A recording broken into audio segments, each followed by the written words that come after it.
What's going on? So Biden pardoned his son. I see a lot of y'all tripping. I know everybody kind of on the side, this side, that side, this side, this side. Me, honestly, if it was my family, I'd pardon them too. Let's get into As this. mentioned, let's get some more historical context on this pardon from NBC News presidential historian Michael Beschloss. Michael, good morning. Always a joy to have you with us. Tell us what kinds of considerations historically go into pardoning someone. Well, just as Danny was mentioning, here we have a situation where the Constitution, the founders gave a president this almost unlimited power of pardon on federal offenses. And the whole idea was to base it on what the King of England did, one of the few cases in which we tried to emulate the king, where perhaps there had been a breakdown in the legal system, the king could make it up with mercy. So they assumed that presidents of the United States would be people who would use their judgment to remedy cases in which people had gotten a bad deal, there was a defect in the system, or, and preferably plus, a situation in which the person being pardoned would have a record of good conduct since his or her offense, and also say, didn't try to say, I didn't do this, some penance would be involved as well. So all this went into this, but obviously it's very different when you're talking about a president of the United States pardoning his son. Yeah, and the reality is this is not the first time a president has pardoned a family member or a close friend. Talk about the history here. What's some of the precedent for a move like this?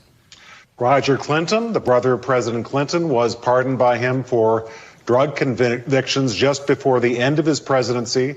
Very controversial. Charles Kushner, whom President-elect Trump is now nominated as ambassador to Paris, or is about to do so, was pardoned by him, although he was the father-in-law of his daughter. So there is a history of this. But the thing is that the founders said in the Constitution, we think that presidents of the United States will be people of such character and such judgment. We expect that we are willing to give this immense power to a president of the United States, almost carte blanche. In the broader context of things that President Biden will be remembered for, and of course, we're lucky to be able to ask you, somebody who examines presidential history so closely, how do you think this pardon will factor into Biden's legacy?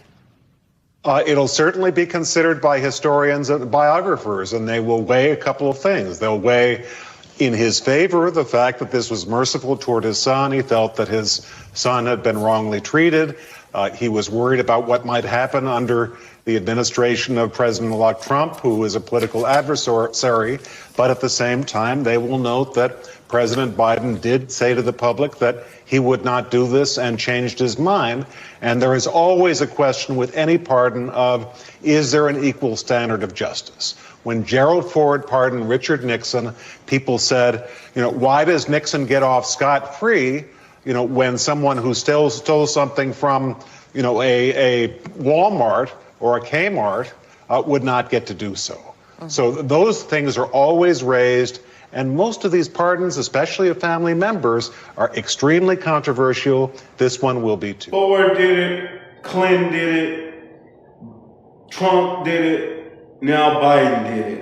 When you were in power, just put yourself in their shoes. I know we like to say everybody should operate above board, but come on, bro.